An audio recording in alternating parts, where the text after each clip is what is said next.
अब आया नंबर क्या है, ये कर लेंगे। आया नंबर 7। 7। आया नंबर 7 है। वो यकूल लजीना कफरू लौला उन्जिला अलैहि आयतुम मिर रब्बि इन्नमा अंत मुनजिरुन वलिकुल्ली कौमिन हाद। हाँ। कि अल्लाह हुजूर सल्लल्लाहु अलैहि वसल्लम से कह रहा है कि यकुलुल लजीना कफरू, वो कहते हैं जो कुफ्र कर रहे हैं, ये लोग जिन्होंने तुम्हारी बात मानने से इनकार कर दिया है ऐ नबी सल्लल्लाहु अलैहि वसल्लम, ये लोग कह रहे हैं कि उस शख्स पर उसके रब की तरफ से कोई निशानी क्यों ना उतरी। कौन कह रही है? काफिर कह रहे हैं, मुशरिक कह रहे हैं कि ये जो कह रहा है कि ये रसूल है, तो इसके पीछे एक फरिश्ता होता तो हम मान लेते। एक फरिश्ता आगे पीछे पीछे चलकर कहता देखो ये रसूल है, इनकी बात मानो। अगर उंगली बता के कहता कि ये रसूल है भाई, इनकी बात मानो, ये प्रोटोकॉल होता, अल्लाह की तरफ से प्रोटोकॉल होता, या कोई और निशानी होती, या कोई और मौजूदा होता, तो ये लोग ये बात कह रहे हैं कि हम मान लेते, हमें इनकार नहीं करते थे तब मान लेते। उस शख्स पर उसके रब की तरफ से कोई निशानी क्यों नहीं उतरी? उतरती निशानी तो हम मान लेते थे ना। निशानी से उनकी मुराद ऐसी निशानी थी जिसे देखकर उनको यकीन आ जाए कि मोहम्मद सल्लल्लाहु अलैहि वसल्लम अल्लाह के रसूल हैं। वो आपकी बात को उसकी हक़ानियत के दलाइल से समझने के लिए तैयार ना थे। अब ये सारा मजहर है, हुजूर सल्लल्लाहु अलैहि वसल्लम बता रही, तालीमात अल्लाह की बता रही, ये समझने के वास्ते तैयार नहीं थे। कोई चीज उतरी तो कोई मौजजा उतरिया, जैसे ऊँटनी ईसा अलैहिस्सलाम की, जैसे दूसरे पैगंबरों पर आया, जैसे ईसा अलैहिस्सलाम करते थे, मुर्दों को जिंदा कर देते थे, ऐसा अगर कोई मौजजा आप दिखा दो तो हम माने, तो हम जाने। ऐसे कैसे मान ले कि आप रसूल हैं?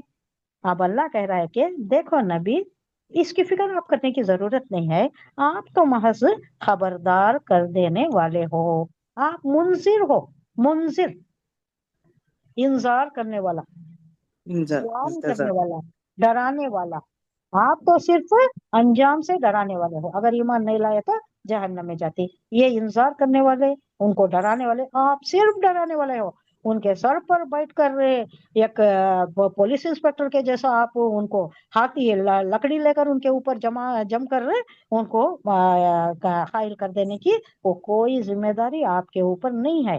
सिर्फ आपके ऊपर क्या है? पहुंचा देना है। जो पहुंचा। आपके ऊपर है वो पहुंचा देना है। अब ये जिम्मेदारी किसके ऊपर है? आप हुजूर सल्लल्लाहु अलैहि वसल्लम की रिसालत की जिम्मेदारी हिज्जतुल विदा के दिन में आपके कंधों से उतरकर हमारे कंधों पर आ गई है। मतलब आ गया। हमारे कंधों पर है ये, हम नहीं समझ रही।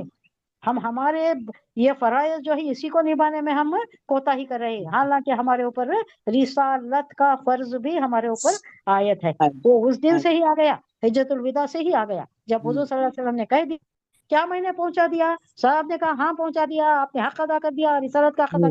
फिर उंगली शहादत उठाकर आसमान की तरफ कहा, देख अल्लाह ये सब लोग गवाह इकरार है, कर रहे गवाह। हैं, इकबाल कर रहे हैं कि हाँ मैंने पहुंचा दिया है। अल्लाह तू भी गवाह है, मैंने पहुंचा दिया, गवाह। मेरा काम हो गया। अब ये जाने, अब इनसे फैलना है, इनसे आगे चलना है। तो ये जिम्मेदारी हमारे ऊपर है, इस्लाम के कौम के लिए भी। इसी तरह आपको भी भेजा है, ये कौम के लिए भेजा है, जैसा हर कौम के लिए भेजा है। जैसा हर कौम के नबी तालीमात की ये करते थे, इशाअत करते थे, वैसा आपको ही भी कर देना है। आपको ही उनके ऊपर सवार होकर, उनके सर पर खड़े होकर उनको मनवा के ही छोड़ना, ये आपकी जिम्मेदारी नहीं है। अल्लाह हुजूर सल्लल्लाहु अलैहि वसल्लम को आसानी कर रहा है और ये बता रहा है कि आपसे सिर्फ डराने वाले हो, और दूसरा आपके ऊपर कोई जिम्मेदारी नहीं है। आपसे नहीं पूछा जाएगा कि आपके होते हुए, आपकी तालीमात के होते हुए ये लोग जहन्नमी क्यों हैं, जहन्नम को क्यों, आपसे ये सवाल नहीं होगा। ये उनकी खुद, it is their funeral, it is their headache, ये उनकी जिम्मेदारी होगी। सुभान अल्लाह व बिहम्दी, सुभानक अल्लाहुम्मा बिहम्दिका, नशहदु अल्ला इलाहा इल्ला अंता, नस्तगफिरुका व नतूबु इलैक। सुभान रब्बिका